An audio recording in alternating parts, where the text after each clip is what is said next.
140 करोड़ देशवासियों के आत्मविश्वास की अभिव्यक्ति था।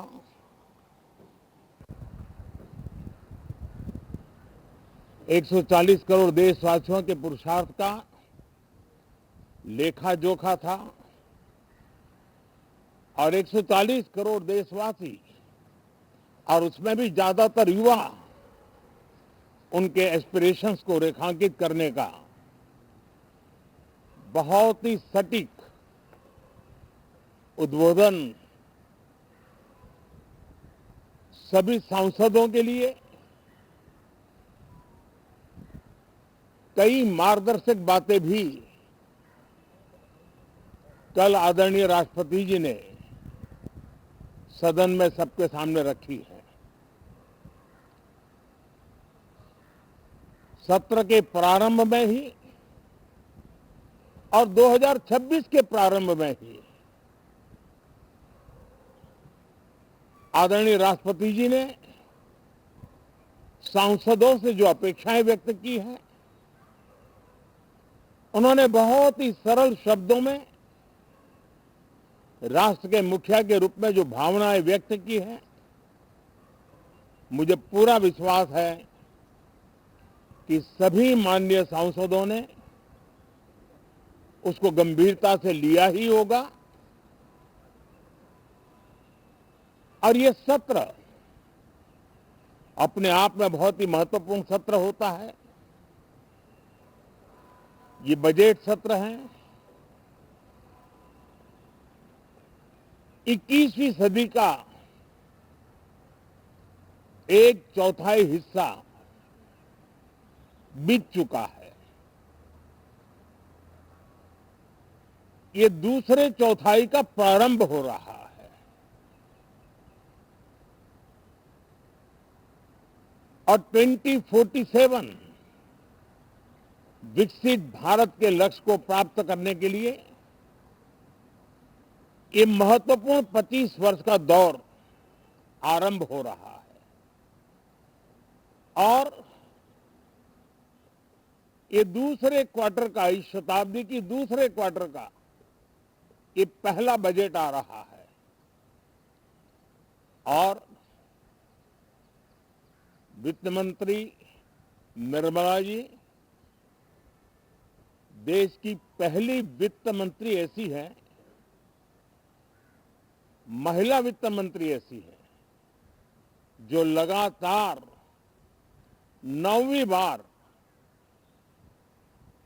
देश के संसद में बजट प्रस्तुत करने जा रही है। ये अपने आप में एक गौरव पल के रूप में भारत के संसदीय इतिहास में रजिस्टर हो रहा है। साथियों, इस वर्ष का प्रारंभ बहुत ही पॉजिटिव नोट के साथ शुरू हुआ है। आत्मविश्वास भरा हिंदुस्तान आज विश्व के लिए आशा की किरण भी बना है, आकर्षण का केंद्र भी बना है। इस क्वार्टर के प्रारंभ में ही भारत और यूरोपियन यूनियन का फ्री ट्रेड एग्रीमेंट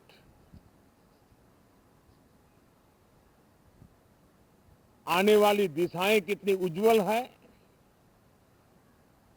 भारत के युवाओं का भविष्य कितना उज्जवल है, उसकी एक झलक है। ये free trade for ambitious Bharat है। ये free trade for aspirational youth है। ये फ्री ट्रेड फॉर आत्मनिर्भर भारत है। और मुझे पक्का विश्वास है, खास करके जो भारत के मैन्युफैक्चरर्स हैं, वे इस अवसर को अपनी क्षमताएं बढ़ाने के लिए करेंगे। और मैं सभी प्रकार के उत्पादकों से यही कहूंगा कि जब भारत यूरोपियन यूनियन के बीच मदर ऑफ ऑल डील्स जिसको कहते हैं वैसा समझौता हुआ है, तब मेरे देश के उद्योगकार, मेरे देश के मैन्युफैक्चरर्स अब तो बहुत बड़ा बाजार खुल गया, अब बहुत सस्ते में हमारा माल पहुंच जाएगा, इतने भाव से वो बैठे न रहे। ये एक अवसर है और इस अवसर का सबसे पहला मंत्र ये होता है कि हम क्वालिटी पर बल दें। हम अब जब बाजार खुल गया है तो उत्तम से उत्तम क्वालिटी लेकर के बाजार में जाए, और अगर उत्तम से उत्तम क्वालिटी लेकर के जाते हैं तो हम यूरोपियन यूनियन के 27 देशों के खरीदारों के पैसे ही कमाते तो नहीं, क्वालिटी के कारण से हम उनका दिल जीत लेते हैं और वो लंबे अरसे तक प्रभाव रहता है, उसका दशकों तक उसका प्रभाव रहता है। कंपनियों का ब्रांड देश के ब्रांड के साथ नए गौरव को प्रस्थापित कर देता है, और इसलिए 27 देशों के साथ हुआ ये समझौता हमारे देश के मछुआरे, हमारे देश के किसान, हमारे देश के युवान, सर्विस सेक्टर में जो लोग विश्व में अलग अलग जगह पे जाने के उत्सुक हैं, उनके लिए बहुत बड़े अवसर लेकर के आ रहा है। और मुझे पक्का विश्वास है एक प्रकार से कॉन्फिडेंट, कॉम्पिटिटिव और प्रोडक्टिव भारत की दिशा में ये बहुत बड़ा कदम है। साथियों, देश का ध्यान बजट की तरफ होना बहुत स्वाभाविक है, लेकिन इस सरकार की ये पहचान रही है रिफॉर्म, परफॉर्म एंड ट्रांसफॉर्म, और अब तो हम रिफॉर्म एक्सप्रेस पर चल पड़े हैं, बहुत तेजी से चल पड़े हैं। और मैं संसद के भी सभी साथियों का आभार व्यक्त करता हूं कि इस रिफॉर्म एक्सप्रेस को गति देने में वे भी अपनी सकारात्मक शक्ति को लगा रहे हैं, और उसके कारण रिफॉर्म एक्सप्रेस को भी लगातार गति मिल रही है। देश लॉन्ग टर्म पेंडिंग प्रॉब्लम्स अब उससे निकल करके लॉन्ग टर्म सॉल्यूशंस के मार्ग पर मजबूती के साथ कदम रख रहा है, और जब लॉन्ग टर्म सॉल्यूशंस होते हैं तब प्रेडिक्टेबिलिटी होती है जो विश्व में एक भरोसा पैदा करती है। हमारे हर निर्णय में राष्ट्र की प्रगति ये हमारा लक्ष्य है, लेकिन हमारे सारे निर्णय ह्यूमन सेंट्रिक है। हमारी भूमिका, हमारी योजनाएं ह्यूमन सेंट्रिक है। हम टेक्नोलॉजी के साथ स्पर्धा भी करेंगे, हम टेक्नोलॉजी को आत्मसात भी करेंगे, हम टेक्नोलॉजी के सामर्थ्य को स्वीकार भी करेंगे, लेकिन उसके साथ साथ हम मानव केंद्रीय व्यवस्था को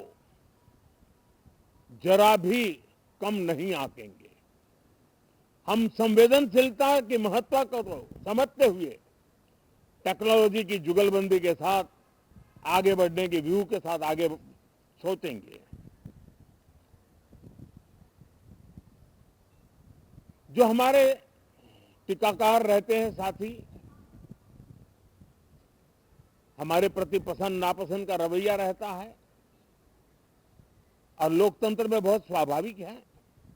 लेकिन एक बात हर कोई कहता है कि सरकार ने लास्ट माइल डिलीवरी पर बल दिया है। योजना फाइलों तक नहीं, लाइव तक पहुंचाने का प्रयास रहता है और यही हमारी जो परंपरा है उसको हम आने वाले दिनों में रिफॉर्म एक्सप्रेस में नेक्स्ट जनरेशन रिफॉर्म के साथ आगे बढ़ाने हैं। भारत की डेमोक्रेसी और भारत की डेमोग्राफी आज दुनिया के लिए एक बहुत बड़ी उम्मीद है। तब इस लोकतंत्र के मंदिर में हम विश्व समुदाय को भी कोई संदेश दें हमारे सामर्थ्य का, हमारे लोकतंत्र के प्रति समर्पण का, लोकतंत्र की प्रक्रिया के द्वारा हुए निर्णयों का सम्मान करने का ये अवसर है और विश्व इसको जरूर स्वागत भी करता है, स्वीकार भी करता है।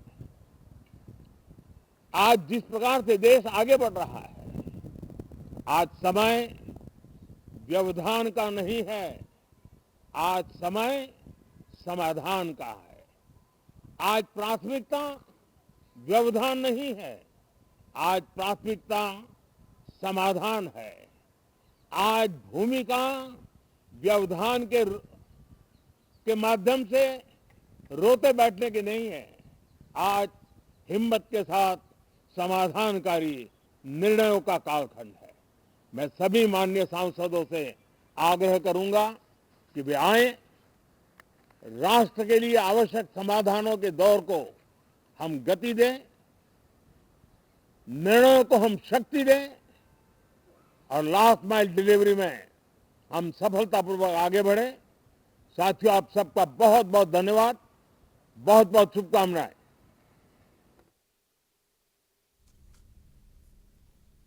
तो बजेट अधिवेशन पूर्वर संसद भवन में प्रधानमंत्री उद्घोषण शुणुले आपण मैंने जहाँ से अभिभाषण रे कहले जे रिफॉर्म, परफॉर्म आउ ट्रांसफॉर्म ये तीनोटी जिनस उपर गुरुत्व दि जाइए जहाँ आउ किछि समय पर आज संसद में उपस्थापित होगा अर्थनैतिक सर्वेक्षण रिपोर्ट 2025-24 जहाँ कि केंद्र अर्थमंत्री निर्मला सीतारमण यह उपस्थापित करेंगे।